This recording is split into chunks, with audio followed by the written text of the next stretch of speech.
dhaloota affakeenya. Galatooma jenneerra gammadee sabni keenya. Urjiilee gurraachi Afrikaa dhugoonsa guddaa gatika.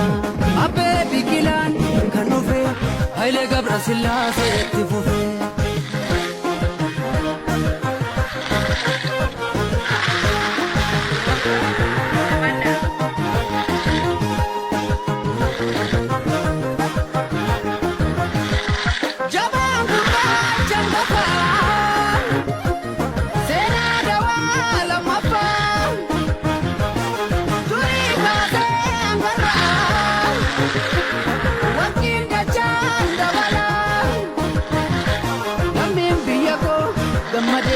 Sinin kan maqaa argate.